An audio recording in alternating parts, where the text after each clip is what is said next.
आजचा दिवस मोठा खास आहे, कारण बरोबर 138 वर्षापूर्वी भारतात एक असं रत्न जन्माला आलं की ज्याच्या तेजाने 10 दिशा उजळून निघणार होत्या. गणिताच्या अनेक महारथींना कठीण वाटणारे प्रश्न ही व्यक्ती लीलया सोडवणार होती. इंग्लंड बरोबरच इतर देशातील सगळे लोकही त्याच्या बुद्धिमत्तेचे चाहते होणार होते. आणि इतकंच नाही तर त्यांच्या संकल्पनेचा उपयोग आजही स्ट्रिंग थेरी किंवा ब्लॅक होल सारख्या महत्वाच्या शोधांमध्ये होणार होता. आणि ती व्यक्ती किंवा ते व्यक्तिमत्व म्हणजे असामान्य बुद्धिमत्तेचा धनी असलेले श्रीनिवास रामानुजन. आणि त्यानिमित्त आज आपण या कार्यक्रमाला जमलेलो आहोत. आणि कासवाणी संस्था आणि रेववाणी संस्थेतर्फे गेल्या आठवडाभर हा सगळा गणित सप्ताह म्हणून साजरा केला जातोय. ही खूप कौतुकास्पद गोष्ट आहे. त्या निमित्ताने तुम्हाला वेगवेगळी भाषणं ऐकायची, तुमच्या ज्ञानात त्यामुळे भर पडते. ही खूप कौतुकास्पद गोष्ट आहे आणि त्याबद्दल मी संस्थेचे अभिनंदन करतो. हा आकडा कुठला आहे? म्हणजे डॉक्टर माणूस आणि गणित किंवा वैद्यकीय शास्त्र आणि गणित म्हटलं की हा आकडा पहिल्यांदा सगळ्यांच्या डोळ्यासमोर येतो. तर असं नाहीये खरं, कारण आणि तोच नेमका आजच्या आपल्या भाषणाचा विषय की गणित सर्वत्र आहे, सगळीकडे आहे. जसं सगळीकडे आहे तसं ते वैद्यकीय क्षेत्रातही आहे. आणि आज मी गणिताचा एक अभ्यासक किंवा प्रशंसक म्हणून तुमच्या पुढे उभा आहे, डॉक्टर म्हणून नाही. त्यामुळे पण तरी माझं शिक्षण जे आहे ते वैद्यकीय क्षेत्रातील आहे. त्यामुळे वैद्यकीय क्षेत्रात कुठे कुठे गणित लागतं याची थोडीशी तोंड ओळख तुम्हाला करून देणं माझं काम आहे. आणि त्याप्रमाणे सिटी स्कॅन किंवा MRI सारख्या रेडिओलॉजीच्या विषयांपासून ते कॅन्सर किंवा कॅन्सर सेल्स, कॅन्सर किमोथेरपी सारख्या कर्करोगाच्या विषयांपर्यंत किंवा हृदयाच्या गतीतील अनियमिततेपासून अनुवंशिकतेच्या किंवा जेनेटिकच्या नियमिततेपर्यंत सगळीकडे गणित आहे. म्हणजे गणित कुठे नाही असं शक्यच नाही. आणि याचा एक म्हणजे मी तर नेहमी म्हणतो की तन मन धन सगळीकडे गणित आहे.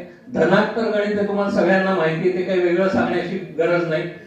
शरीरात म्हणजे तनात आणि मनात कुठे गणित आहे त्याचं एक एक उदाहरण तुम्हाला देतो. आपलं हृदय आहे ते सुमारे मिनिटाला 60 ते 100 या गतीने स्पंदन करतं. हृदयाचं काय काम आहे? काय काम असतं?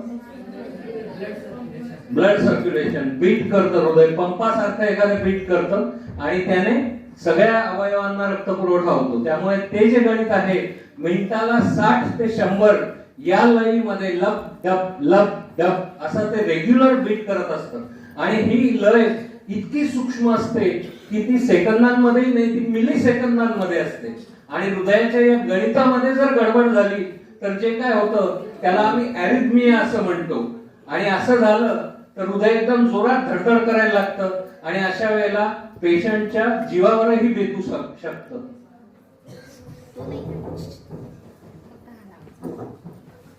आणि मग अशा वेळेला काय करावं लागतं? तुम्ही बघितलंय कुठल्या पिक्चर मध्ये वगैरे? काय गुड काय होतं त्याने? Blood circulation. अजून कुणाला काही सांगायचं? काय होतं? बेसिकली हा छातीच्या पिंजऱ्याला शॉक दिला जातो आणि त्या शॉकमुळे ते हृदयापर्यंत तो पोहोचतो आणि त्याने हृदय स्तब्ध होतं. म्हणजे एकदम धडधड करणारं जर जे हृदय असतं ते एकदम स्टँड स्टील किंवा स्तब्ध होतं.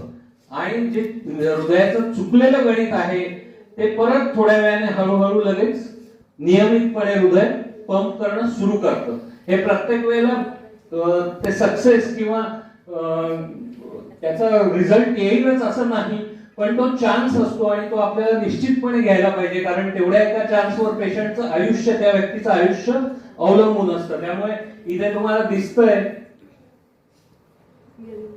हे जे डॉक्टर आहेत ते या पेशंटला इथे शॉक देत आहेत आणि ज्या मशीनच्या साहाय्याने हा शॉक दिला जातो त्याला आम्ही डिफिब्रिलेटर मशीन म्हणतो. अशा प्रकारे शरीरामध्ये गणित आहे हे तर झालं. मग मनामध्ये कुठे गणित आहे? मनामध्ये आहे का गणित? तर त्याचं उदाहरण म्हणजे सूर्य उगवतो, दिवस सुरू होतो, दिवसाबरोबर आपल्या शरीराचं ही गणित सुरू होतं. इतकंच नाही, आपल्या मनाचंही गणित सुरू होतं. म्हणजे रोजच्या या टाइम टेबलची आपल्या मनालाही सवय होते, त्याला आम्ही सर्कॅडियन रिदम असं म्हणतो. आणि हे आपल्याला कळतही नाही, आपल्या नकळत हे घडत असतं. पण अशा एखाद्या वेळेला कळतं की ज्या वेळेला आपण आपला टाइम झोन कधीतरी बदलतो. टाइम झोन बदलतो म्हणजे काय, कुणाला माहिती? टाइम झोन आपला बदलला म्हणजे काय झालं, तर ज्या दिवशी आपल्याकडे, ज्या वेळेला आपल्याकडे दिवस आहे त्या दिवशी जर रात्र झाली काही कारणाने, आणि कुठल्या कारणाने, तर आपण अशा एखाद्या देशामध्ये गेलो की जिथे बरोबर उलट परिस्थिती आहे. म्हणजे उदाहरणार्थ अमेरिका, किंवा अमेरिकेचे कोणी नातेवाईक जर आपल्याकडे आले तर त्यांचा टाइम झोन चेंज होतो. म्हणजे त्यांना या सगळ्या ज्या गणिताची सवय झालेली असते, त्यांनी जागा बदलली, शरीराची जागा बदलली, तरी मन मात्र त्या जुन्याच गणिताप्रमाणे चालत राहतं. आणि त्याला आपण जेट लॅग असं म्हणतो. ऐकलंय का तुम्ही कोणी का नाही? याला जेट लॅग असं म्हणतात. आणि त्याच्यामध्ये डोकं दुखणं, मळमळ होणं, उलटी होणं, निद्रानाश किंवा खूप झोप येणं हे होऊ शकतं. आणि हे जायला जवळपास 3-4 दिवस लागतात. म्हणजे शरीरात पण गणित झालं, मनात पण गणित झालं. त्यामुळे गणित सगळीकडे आहे. म्हणजे इथे मला युक्लिडची आठवण येते. युक्लिडचं एक प्रसिद्ध वाक्य आहे की the laws of nature are nothing but the mathematical thoughts of God. की हे जे निसर्गाचे नियम आहेत ते दुसरं तिसरं काही नसून हे ईश्वराचे गणितीय विचार आहेत, असं त्याचं एक छान वाक्य आहे. आणि त्या निमित्ताने आता आजची तारीख तर सांगितलं तुम्हाला, रामानुजन यांची जयंती. कालची काय तारीख होती? 21 डिसेंबरची काय खासियत असते? भौगोलिक काय खासियत असते हा सांग. सर्वात लहान दिवस कुठे कुठे असतो? म्हणजे सगळीकडे, जगात सगळीकडे. मग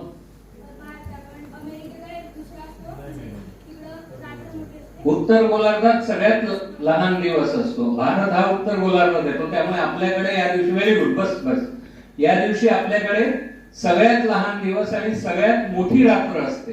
आणि याच्या विरुद्ध परिस्थिती दक्षिण गोलार्धात असते, ज्याला सदर्न हेमिस्फिअर म्हणतात. त्यांच्याकडे कालचा दिवस हा सगळ्यात मोठा दिवस आणि सगळ्यात लहान रात्र, उलट परिस्थिती असते. आणि असं का होतं असं तुम्हाला माहिती आहे? याचं कारण कुणालाच नाही माहिती? मुलींमध्ये नाही? पृथ्वी सूर्य सांग. Good good. पण नुसतं त्याने काय म्हणजे काय होतं? You explain.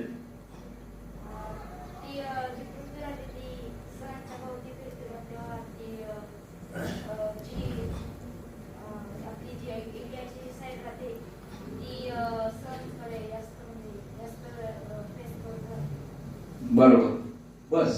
पण हे अर्धच उत्तर आहे. असं का होतं? म्हणजे पृथ्वी तर फिरते, मग सगळीकडचीच फिरेल ना. याचं कारण आहे की पृथ्वी ही सरळ नसते, तिचा जो ऍक्सिस आहे तो कललेला आहे थोडा. किती डिग्रीजनी कललेला आहे? एक्सलंट. 23.5 डिग्रीजनी पृथ्वीचा ऍक्सिस हा कललेला आहे. इथे जर बघितला तर हा पृथ्वी आणि सूर्य यांचं प्लेन आहे फिरण्याचं. प्लेन माहिती आहे तुम्हाला, शाळेत शिकले, प्रतल प्लेन.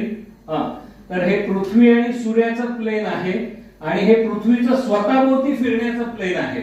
आणि या दोघांमध्ये 23.5 अंशाचा फरक असतो, अँगल असतो. आणि त्या अँगलमुळेच हे सगळे ऋतू, सीझन्स हे होतात. इथे पहा, या दोन प्लेन्स मध्ये हा 23.5 डिग्रीचा फरक आहे. आणि हे दोन प्लेन्स फक्त या दोन पॉइंट्स ना एकमेकांना छेदतायत. आणि ही असल्यामुळे, कललेली असल्यामुळे हे सगळे सीझन्स होतात. आणि इथे जर बघितलं 21 डिसेंबरला उत्तर गोलार्ध हा सूर्यापासून दूर आहे, नॉर्दर्न हेमिस्फिअर. त्यामुळे आपल्याकडे, म्हणजे आपण उत्तर गोलार्धात आहोत, त्यामुळे रात्र मोठी असते आणि दिवस छोटा असतो. आणि याच्या उलट परिस्थिती 21 जूनला होते. काय म्हणतात? सोलिस्टिसेस म्हणतात. 21 मार्च सप्टेंबरला मात्र ते प्लेन एकच होतं. समजलं का तुम्हाला? त्या दिवशी 12-12 तासाची दिवस रात्र असते. एरवी मात्र समजलं का नाही?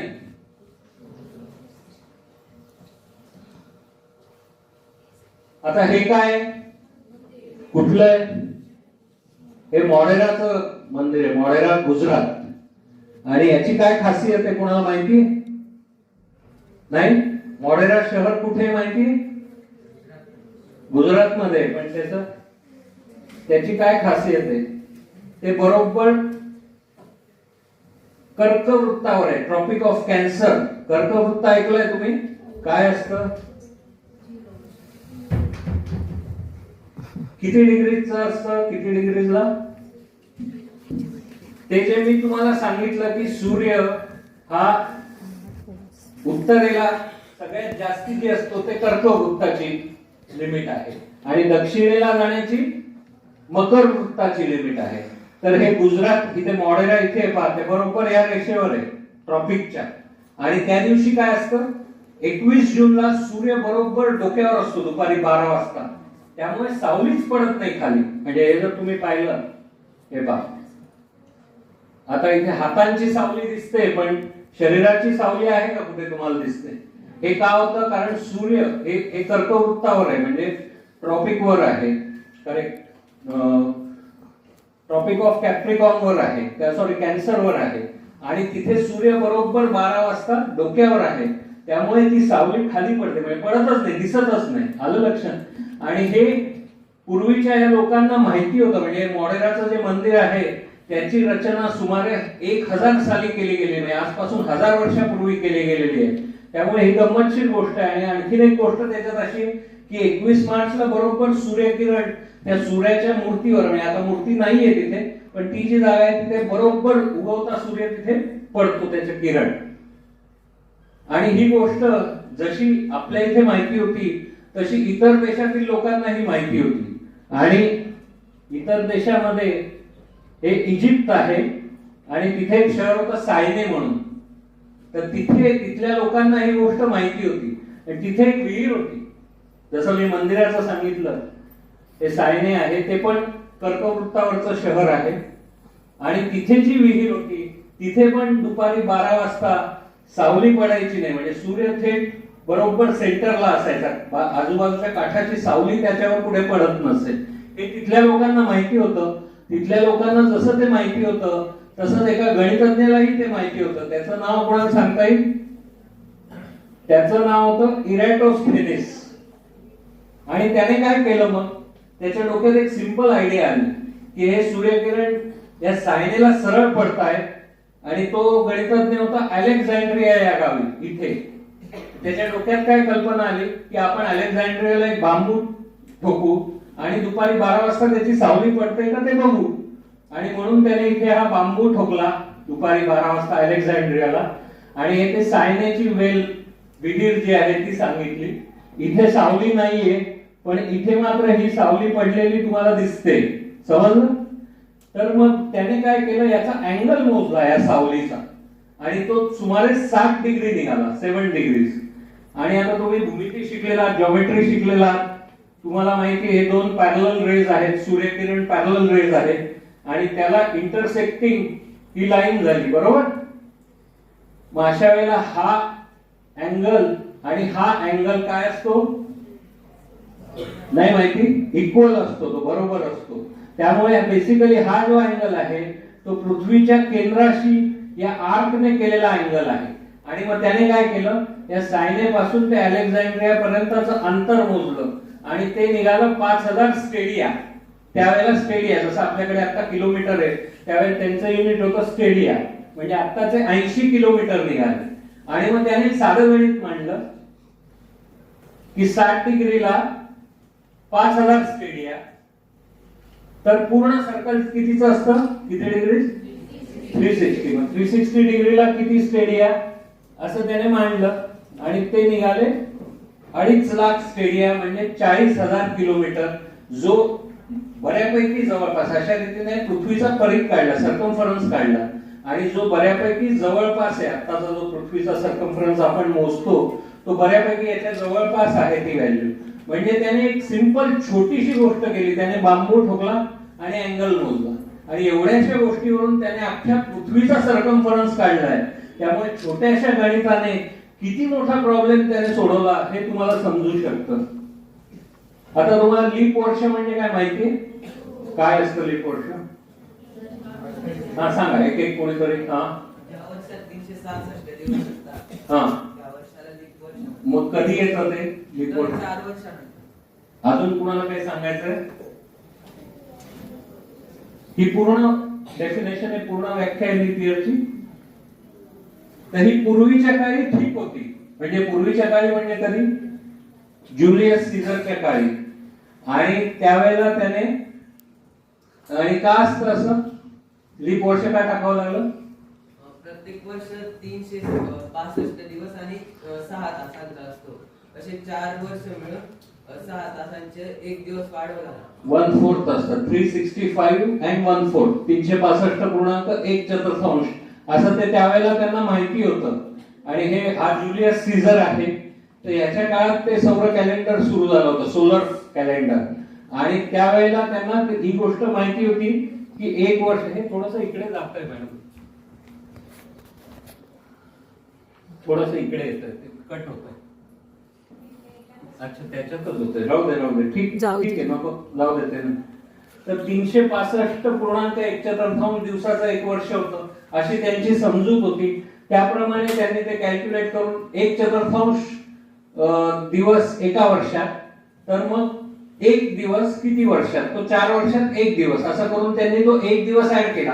म्हणून दर 4 वर्षांनी 1 दिवस ऍड करायचा. ही लीप वर्षाची पूर्वीची संकल्पना आहे. पण मग त्यानंतर काय झालं की रोम ख्रिश्चनाइज झालं पूर्णपणे. आणि कॉन्स्टँटिन द ग्रेटच्या राज्य व्यवहाराच्या वेळी रोमचं ख्रिश्चनायझेशन झालं. आणि त्यावेळेला त्यांना ख्रिश्चन लोकांचे सण पण पाळणं अनिवार्य झालं. आणि यातला एक सण होता ईस्टर, म्हणजे जीसस क्राइस्टनं क्रुसावर चढवलं, त्याला गुड फ्रायडे म्हणतात. आणि त्यानंतर 3ऱ्या दिवशी त्यांचं रिसरेक्शन झालं किंवा जीसस क्राइस्ट पुनर्जीवित झाले, अशी ख्रिश्चन लोकांमध्ये धारणा आहे.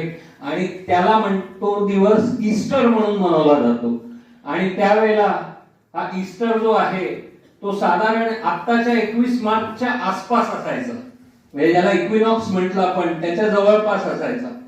पण काय झालं की 1582 साल उजाडेपर्यंत, म्हणजे ते जे कॅलेंडर आहे ज्युलियस सीझरचं, ते मी 46 BCE च सांगतोय. म्हणजे इसवी सनाच्या आधी 46 BC. तोपर्यंत लोकांना काही फरक पडत नव्हता. सगळे त्यांचे पूर्वीचे सण त्या कॅलेंडर प्रमाणे सुरू होते. पण 1582 साल उजाडेपर्यंत हे ग्रेगरी द 13th पोप आहे, तिथले धर्मगुरू, आणि यांच्या आधिपत्याखाली असलेल्या गणितज्ञांना हे लक्षात आलं की काहीतरी घोळ होतोय. आणि ज्या कॅलेंडरच्या तारखा आहेत, म्हणजे जो ईस्टर हा ज्युलियस सीझरच्या काळात जो मनवला जात होता, साजरा केला जात होता, आणि आता जो आहे 1582 मध्ये, याच्यामध्ये सुमारे 12 ते 13 दिवसाचं अंतर पडलंय असं त्यांच्या लक्षात आलं. म्हणजे तारखा सरकल्या आहेत असं त्यांच्या लक्षात आलं. तारखा सरकल्या आहेत म्हटल्यानंतर त्यांच्या पायाखालची जमीनही सरकली. कारण असंच जर चालू राहिलं असतं तर जो ईस्टर आहे 21 मार्चच्या आसपास होता, तो थेट डिसेंबरच्या आसपास किंवा हिवाळ्यात आला असता. आणि ते त्यांना नको होतं. आणि म्हणून त्याच्यासाठी त्यांनी जे रिफॉर्म्स आणले त्याला ग्रेगोरियन रिफॉर्म्स म्हणतो. आणि आत्ताचं जे कॅलेंडर आपण इंग्लिश कॅलेंडर जे बघतो ते ग्रेगोरियन कॅलेंडर आहे. आणि त्याच्यामध्ये त्यांनी काय केलं, हे त्यांच्याकडून काय चूक झाली होती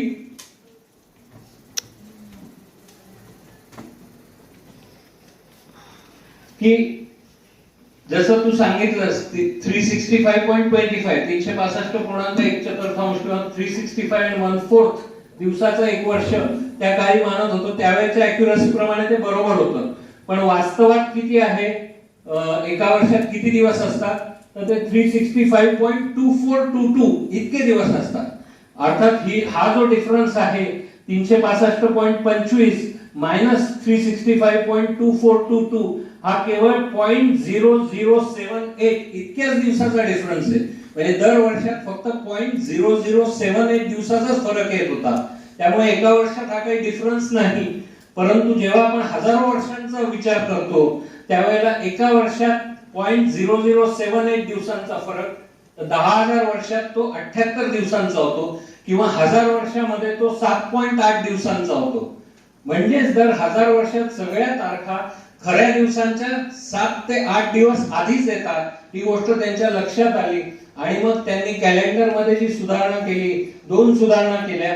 एक तर 4 ऑक्टोबर नंतर त्या वर्षी त्यांनी तारीख जी घेतली दुसरी, ती 15 ऑक्टोबर घेतली डायरेक्ट. म्हणजे मधले 10 दिवस गायब केले. म्हणजे एखाद्या मुलाचा जन्म जर 4 ऑक्टोबरला झाला असेल आणि दुसऱ्या मुलाचा जन्म त्याच्या दुसऱ्या दिवशी झाला असेल, तर एकाची जन्मतारीख 4 ऑक्टोबर असती आणि दुसऱ्याची जन्मतारीख 15 ऑक्टोबर असती. म्हणजे अशा पद्धतीने त्यांनी 10 दिवस कमी केले त्यातले. हा एक फरक केला. आणि दुसरं लीप वर्षाच्या डेफिनेशन मध्ये फरक केला.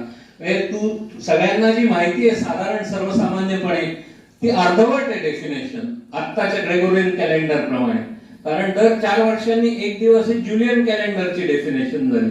आणि आत्ताची जी आहे त्याच्यामध्ये म्हणजे इथे 4 ने भाग गेला तर लीप वर्ष हे बरोबर आहे. पण ज्या वर्षाला 100 ने भाग जात असला, म्हणजे ज्या वर्षाच्या शेवटी 2 शून्य असतील, अशा वेळेला जर 400 ने भाग गेला तरच ते लीप वर्ष धरलं जातं. हे उदाहरण द्यायचं झालं तर 1200 लीप वर्ष होईल का? का 400 आणि 100 दोन्हीने भाग जातो, करेक्ट. मग 1300 होईल का? का? एक्सलंट. मग 1400, 1500, 1600. आता तुम्हाला ती कन्सेप्ट समजली. अशा पद्धतीने पूर्वी हे लीप वर्ष धरली जात होती पूर्वीच्या डेफिनेशन प्रमाणे. पण आता नवीन डेफिनेशन प्रमाणे थेट जवळपास 7 ते 8 दिवस कमी झाले त्यातले. म्हणजे जो 7.8 दिवसाचा 1000 वर्षामागचा फरक होता, तो 7 ते 8 दिवसाचा म्हणजे साधारण बऱ्यापैकी जवळ आलाय. अशा तऱ्हेने त्या गणितज्ञांनी चांगलं काम केलेलं आहे असं आपल्याला निश्चितच म्हणावं लागतं. आणि जो काय फरक पडेल तो अजून 10,000 वर्षांनी पडेल. तितकं काही त्या कॅलेंडरचं कालावधी असेल असं वाटत नाही. हे नाव माहितीये तुम्हाला, फिबोनाची? काय सांग घे, काय चुकलं तरी काय प्रॉब्लेम नाही. फिबोनाची कुठल्या देशाचा होता? तो रोमचा एक व्यापारी होता आणि गणितज्ञ पण होता बरं का. म्हणजे त्याने काय केलंय, त्याने कुठलं पुस्तक लिहिलंय? त्याने लिबर अबॅकाय म्हणून पुस्तक लिहिलंय. आणि काय त्या लिबर अबॅकाय मध्ये काय आहे की आपण जी लहानपणापासून जे बोटावरची गणितं करतो ती पद्धत त्याने त्याच्यामध्ये समजावून सांगितलेली आहे. म्हणजे जी आपली डेसिमल पद्धत आहे, दशमान पद्धत, ती पद्धत युरोपला या पुस्तकाद्वारे इंट्रोड्यूस किंवा ओळख करून द्यायचं काम या फिबोनाचीने केलेलं आहे. कारण पूर्वी रोम मध्ये ते अबॅकसच्या सहाय्याने कॅल्क्युलेशन्स करायचे आणि मग रोमन लिपीत लिहायचे आणि ती खूपच किचकट पद्धत होती. म्हणजे त्याने जेव्हा ही पुस्तकं वाचली, म्हणजे व्हायचं काय की आपल्याकडची जी पुस्तकं आहेत ती सगळी पर्शियामध्ये म्हणजे आत्ताच्या इराणमध्ये आणि अरेबियामध्ये म्हणजे आत्ताच्या सौदी अरेबियामध्ये ती ट्रान्सलेट व्हायची आणि ती त्या मार्गाने युरोपला पोहोचली. आणि ते फिबोनाचीने ती वाचली आणि त्याला ती पद्धत एवढी आवडली की त्याने ठरवलं की ही पद्धत आपण संपूर्ण युरोपला इंट्रोड्यूस करून द्यायची. आणि म्हणून त्याच्यासाठी त्याने ते लिबर अबॅकाय नावाचं पुस्तक लिहिलेलं आहे. आता त्याला सुरुवातीला विरोध पण झाला, पण अल्टिमेटली सगळ्या जगाने ती स्वीकारलेली आहे. आणि आज हे आपल्याला माहित नसतं की ही जी दशमान पद्धत आहे, दशमान पद्धत माहिती आहे ना, डेसिमल सिस्टीम सगळ्यांना. तर ही जी दशमान पद्धत आहे, 10 आकडे बेसिकली, 10 नंतर 20, 30, 40 ही जी मोजणी आपली रोजची आहे, ही भारताची इतर जगाला दिलेली सगळ्यात मोठी भेट आहे हे म्हणायला पाहिजे निश्चितपणे. कारण जी काय आताची सायन्सची कॅल्क्युलेशन्स होत आहेत किंवा अगदी आताचे टेरिफ्स किंवा हे जे विषय चालू आहेत, बिलियन्स आणि ट्रिलियन्स, हे या दशमान पद्धतीशिवाय शक्यच झालं नसतं, हे सत्य आहे. त्यामुळे ही गोष्ट आपल्याला माहिती नसते. तुम्हाला माहिती का दशमान पद्धत भारतातून गेली होती हे इतर जगाला का नाही? नव्हतं माहिती ना. आता लक्षात ठेवा आपण. आणि या पद्धतीला अरब लोकांनी पण इंडियन लोकांना श्रेय दिलं होतं, हिंदचं गणित म्हटलं होतं. आणि फिबोनाचीने पण हिंदू न्यूमरल सिस्टीम असं त्यात म्हटलेलं आहे. तरी युरोपमध्ये याचं नाव बरेच वर्ष अरेबिक डेसिमल सिस्टीम किंवा अरेबिक न्यूमरल सिस्टीम होती. आता कुठे कुठे त्या सिस्टीमला हिंदू अरेबिक न्यूमरल सिस्टीम असं नाव आहे.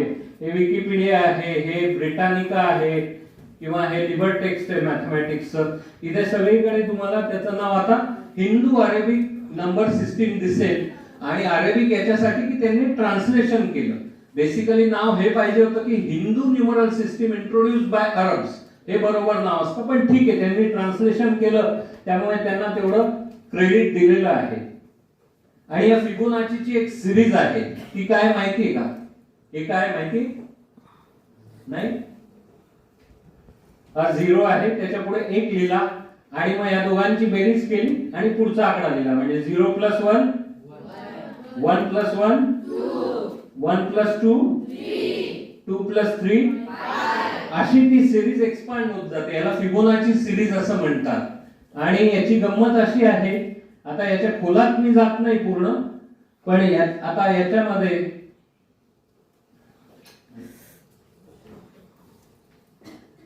या सिरीज प्रमाणे हा 1/1 चा स्क्वेअर केला, हा 1/1 चा स्क्वेअर काढला, हा 2/2 चा स्क्वेअर काढला, 3/3 चा काढला, सॉरी, हा 5/5 चा काढला, हा 8/8 चा काढला. असं जर केलं सगळं तर ही अशी तुम्हाला सर्पिल आकृती किंवा स्पायरल आकृती तयार होते. आणि ही स्पायरल आकृती आपल्याला निसर्गामध्ये वेगवेगळ्या ठिकाणी दिसते. म्हणजे या सिरीज मधल्या 2 आकड्यांमध्ये जो काही विशिष्ट रेशो आहे त्याला गोल्डन रेशो असं नाव आहे. आणि तो त्या गोल्डन रेशो प्रमाणे ही सर्पिल आकृती आपल्याला निसर्गात सूर्यफुलात दिसते. ठीक आहे, गॅलेक्सी आहे तिथे पण आपल्याला तो स्पायरल दिसतो आहे. इतकंच नाही तर लोकांनी मोनालिसाच्या पेंटिंग मध्ये पण ते गोल्डन रेशो आहे आणि म्हणून ते मोनालिसाचं पेंटिंग जास्ती सुंदर आहे असं पण लोकांचं मत आहे. हे सांगायचा उद्देश, जिथे जिथे सुंदर गोष्ट आहे तिथे तिथे मॅथमॅटिक्स आहे, किंबहुना तिथे मॅथमॅटिक्स आहे म्हणून ती गोष्ट सुंदर आहे, हे लक्षात घ्या. आता हे नाव कोणी ऐकलंय का? आचार्य पिंगल? नाही. वृत्त माहितीये का? कवितेची वृत्त तुम्ही कितवीतले सगळे? मराठीत आहे वृत्त? नाही. भुजंग प्रयोग वगैरे नाही व्याकरणामध्ये? बरं, ठीक आहे. तर कविता तालात लिहायला किंवा त्याचं गीत लिहायला, आता मी गीत लिहिली असं त्यांनी सांगितलं, पण गीत लिहिणं म्हणजे काय नुसती मुक्त छंदात कविता लिहिली असं नसतं. ती विशिष्ट तालात लिहावी लागते. आणि ती तालात लिहायला जी काय वृत्त आपण म्हणजे जो अभ्यास करतो त्याला वृत्त म्हणतो आपण. तर आचार्य पिंगल यांनी या सगळ्या वृत्त आणि छंद यांचं एक पुस्तक, सुंदर पुस्तक लिहिलं होतं. त्याचं नाव होतं छंदसूत्र. आणि ह्याच्यामध्ये पिंगलांनी काय केलंय की अक्षरांचे लघु आणि गुरु असे 2 प्रकार केलेले आहेत. आणि काव्यशास्त्रामध्ये बायनरी सिस्टीम माहिती आहे तुम्हाला? माहिती आहे? कुणालाच नाही माहिती? सांग कशी असते? करेक्ट. आणि कुठले आकडे वापरतात? करेक्ट. सो 0 1 0 1 जे आपण डेसिमल वापरतो, 1 ते 10 वापरतो, त्याच्याऐवजी 0 1 0 1 त्याला बायनरी म्हणतात. तर ही सिस्टीम पिंगलांनी पहिल्यांदा लघु गुरु असं करून काव्यशास्त्रामध्ये ती इंट्रोड्यूस केली होती. त्यामुळे आजही पाश्चात्य विद्वान आचार्य पिंगलांचं ते बायनरी सिस्टीमच्या डॉक्युमेंटेशन बद्दलचं कार्य आजही मानतात. तर या छंदसूत्र जर तुम्ही वाचला तर त्याच्यामध्ये गणितीय खूप गमती जमती आहे. याच्यातली एक गंमत आहे, हे माहिती काय? नाही माहिती? याला सगळ्यांना जो माहिती असलेला साधारण नाव आहे ते पास्कल ट्रायंगल आहे.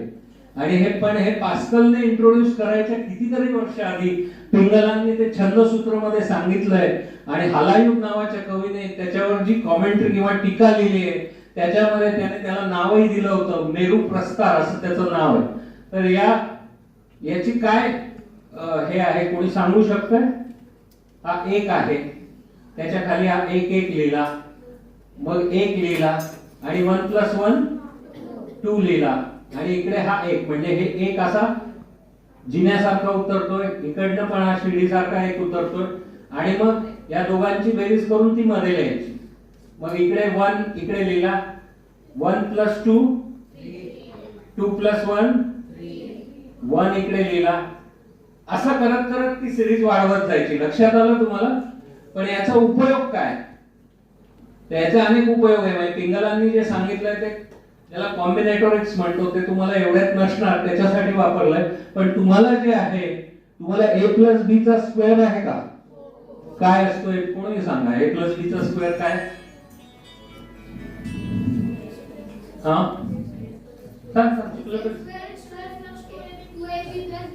Excellent excellent. आता क्यूबचं माहिती आहे घन, a + b चा घन नाही त्याला माहिती. हा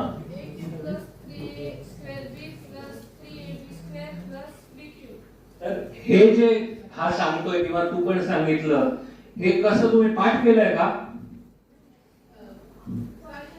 कसं?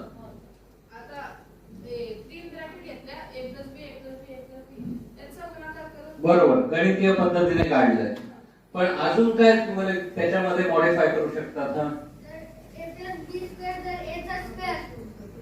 आणि 2 × a × b मग 2ab झाला, मग वापस b + b².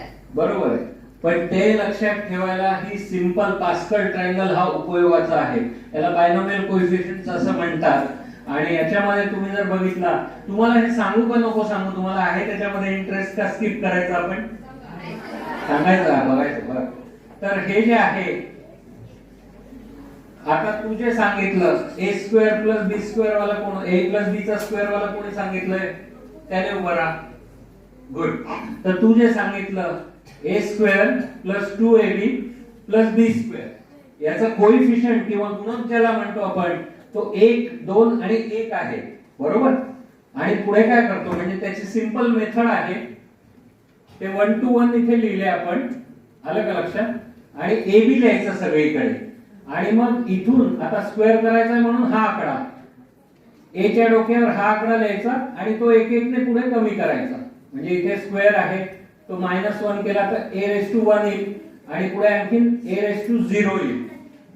आणि तसंच b चा इकडे स्क्वेअर लिहायचा आणि तो एक एक ने कमी करत जायचा. आलं का लक्षात तुम्हाला? का नाही? नाही आलं? ये इकडे.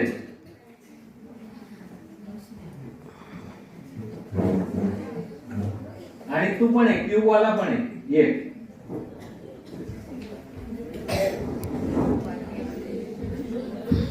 बाकीचे कोणी बोलणार नाही.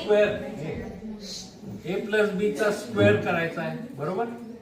मग इथे ते जे कोएफिशियंट आहेत ते तर आले ना सगळ्यांच्या लक्षात? 1, 2, 1.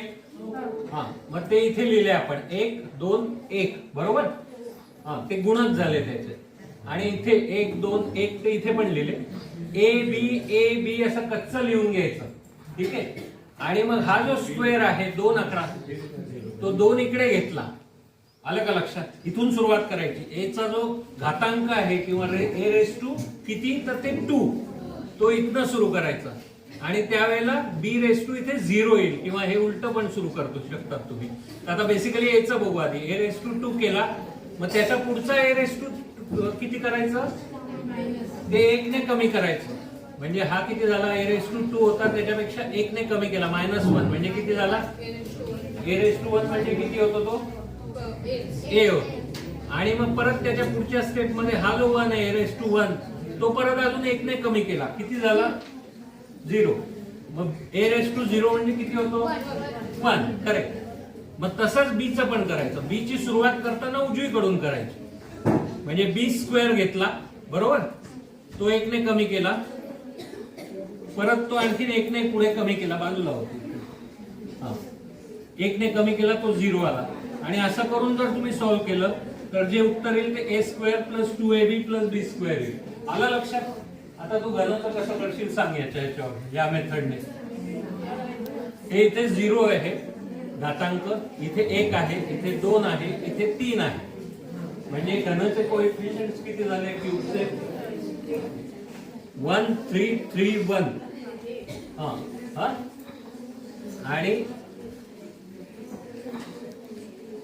आणि तसंच करायचं. म्हणजे 1 तू काय सांगितलं? A plus B का cube. काय A cube plus 3A square B plus 3AB मग square. हा, ए क्यूब आणि बी रेस टू 0 म्हणजे 1. मग 3 ए क्यूब होता तो 1 ने कमी केला, 3 स्क्वेअर आणि बी 1 ने वाढवायचा म्हणजे बी रेस टू 1 आणि तसं पुढे तसंच करायचं. आलं लक्षात? Correct correct. तर ही पास्कल ट्रायंगलची पद्धत आहे आणि तो पास्कल ट्रायंगल म्हणून फेमस आहे. तर हे बायनोमियल तुम्हाला a plus b raised to 4 चौथा घात विचारलं तर या ट्रायंगल प्रमाणे तुम्ही काढू शकता. आणखी तुम्हाला आता समजलं नसेल तर नंतर भेटा, कारण आता हे सगळं घ्यायला तेवढा वेळ नाही आपल्याकडे. हे काय काय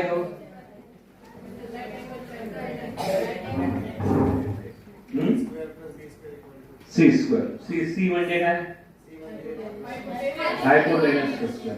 पण हे पायथागोरस थेरम म्हणून आपण ओळखतो, पण याच्या कितीतरी आधी सुमारे 5000 वर्ष आधी सुलभ सूत्रमध्ये आपल्याकडे हे सांगितलं गेलं होतं आणि आता हे गणितज्ञांनी, जगभराच्या गणितज्ञांनी पण हे मान्य केलेलं आहे की ते सुलभ सूत्र त्यावेळेला काय असायचं, विविध यज्ञकुंड करायचे आणि त्याच्यात वेगवेगळ्या विटाच्या आकारांचे कुंड असायचे आणि त्याची गंमत अशी होती की हे वेगवेगळ्या आकारांचे असायचे. आता उदाहरणार्थ याला शेनचिती म्हणतात, म्हणजे गरुडाच्या आकाराचा कुंड आहे. असे वेगवेगळ्या आकाराचे असायचे आणि त्यांचं क्षेत्रफळ एकच पाहिजे अशी त्यांची अट होती. त्याप्रमाणे त्या निमित्ताने पूर्वीच्या लोकांची जॉमेट्री खूपच पक्की झाली होती, म्हणजे साधी दोरी वापरायचे ते आणि वेगवेगळ्या मेजरमेंट्स करून त्याप्रमाणे विविध जॉमेट्रीच्या क्लुप्त्या काढायचे. तर हे सुलभ सूत्र मध्ये सांगितलं गेलेलं आहे. तो श्लोक आहे, याच्या डिटेल मध्ये मी सांगत नाही, फक्त त्यात काय सांगितलंय तेवढं सांगतो. आता दीर्घ चतुरस म्हणजे रेक्टँगल. हा जो रेक्टँगल आहे याच्यात काय सांगितलंय ते सांगतो. हा जो रेक्टँगल आहे त्याच्या कर्णापासून जर एक स्क्वेअर काढला किंवा हायपोटेन्यूस पासून जर एक स्क्वेअर काढला तर त्याचा जो एरिया आहे तो या बाजूपासून काढलेला स्क्वेअर प्लस हा या बाजूपासून काढलेला स्क्वेअर. आता हे पायथागोरस प्रमेयच आहे ना. कसं काय नाही माहिती? स्क्वेअर आहे तो, स्क्वेअरचा एरिया काय असतो? Side square. सो हे हा सी आहे, सी इंटू सी किती झाला? C square. B into B B square आणि A into A A square. म्हणजे ए स्क्वेअर हा एरिया प्लस हा एरिया बरोबर हा एरिया म्हणजे A square plus B square is equal to C square. आलं लक्षात? तर अशी ही गंमत आहे. आता हे पाय तुम्हाला माहिती आहे काय? पाय काय किती व्हॅल्यू असते पायची? पाय म्हणजे सर्कम्फरन्स अपॉन डायमीटर. काय असतं पाय? किती? अजून काही दुसऱ्या व्हॅल्यू? एक्झॅक्ट उत्तर कोण देईल? अजून एकदम ऍक्युरेट उत्तर कोण देईल? नाही, ऍक्युरेट उत्तर कोणीच देऊ शकणार नाही, कारण पाय ही इरॅशनल व्हॅल्यू आहे. म्हणजे ती कम्प्लीट आहे. त्याचा भागाकार जर केला हा हे जर पायची व्हॅल्यू जर काढली तर त्याचे जे डिजिट्स आहे उजव्या बाजूचे ते रिकरिंग डिजिट्स आहेत, सारखे आणि बदलते आहेत. त्याला इरॅशनल नंबर असं म्हणतात. पण त्याच्या जवळ जाणारी जी व्हॅल्यू आहे ती आर्यभट्टाने त्या काळी शोधून काढली होती आणि या श्लोकामध्ये आहे. मी डिटेल सांगत नाही, पण याचं चतुराधिकम शतम अष्टगुणम म्हणजे 4 + 100 × 8 आणि हे सगळा प्लस 62,000 डिवायडेड बाय 20,000 असं करून ती व्हॅल्यू आर्यभट्टाने जी काढली ती 3.1416 आहे. पण ती रॅशनल व्हॅल्यू आहे. हे पूर्ण संपतं इथे. तुम्हाला रॅशनल इरॅशनल माहिती आहे ना संख्या का नाही? ज्यांचा भागाकार चालूच राहतो, ज्याचे डिजिट्स येतच राहतात ती रॅशनल, जे पूर्ण भाग जातो ती रॅशनल. थोडक्यात सांगायचं सोपं तर ही रॅशनल व्हॅल्यू काढलेली आहे आर्यभट्टाने, पण ती पायच्या बऱ्यापैकी जवळ आहे. आणि खरी पायची व्हॅल्यू कुठली आहे? तर हे पहा इथे मागच्या दिसत आहेत का व्हॅल्यूज तुम्हाला? 3.1415 हे सगळ्या ज्या आहेत सरळ सरळ सरळ इथपर्यंत गेलेले आहेत, म्हणजे कंटिन्युअस आहे. आणि आजही पायची व्हॅल्यू काढणं चालू आहे. आज क्वांटम कॉम्प्युटर वापरून बिलियन आणि ट्रिलियन डिजिट्स पर्यंत लोक गेलेले आहेत, पण पाय हा इरॅशनल आहे हेच सिद्ध झालेलं आहे. आणि हे भारताचं योगदान आहे गणितामध्ये. आता ते सांगायला सगळं सांगायला वेळ नाहीये, पण एक गोष्ट तुम्ही लक्षात ठेवा की ज्या वेळेस इंग्लिश भाषा आली पण नव्हती जगामध्ये, म्हणजे इंग्लिशच्या आधीची ही इंग्लिशची टाइमलाईन आहे, ही ओल्ड इंग्लिश आहे. हे जर बघितलं तर 450 CE ला किंवा 450 AD ला जर्मॅनिक पासून ओल्ड इंग्लिश भाषा सुरू झालेली. ज्या काही इंग्लिश भाषा पण सुरू झाली नव्हती त्या काळी आपल्याकडे आर्यभट्टीय सारखे ग्रंथ होते किंवा सुलभसूत्र मध्ये ही सगळी सूत्र पण सांगितली गेली होती. त्यामुळे गणित दुसरीकडून शिकण्याची गरजच नाही. तुम्ही हा कॉन्फिडन्स ठेवा की गणित आपल्या मातीत आहे, गणित आपल्या रक्तात आहे. आणि हा कॉन्फिडन्स ठेवा, कुठलाही न्यूनगंड ठेवू नका की इन्फिरियरिटी कॉम्प्लेक्स कुठलाही न ठेवता जेवढ्या परफेक्शनने गणिताला सामोरं जाता येईल तेवढंच जा. आणि एवढंच सांगतो की गणित सर्वत्र आहे, सगळीकडे आहे, सर्वव्यापी आहे, सगळं गणिताने व्यापलेलं आहे आणि गणित सर्वांग सुंदर आहे. आणि एवढं सांगून माझं भाषण संपवतो. आपण एवढं ऐकलं त्याबद्दल धन्यवाद.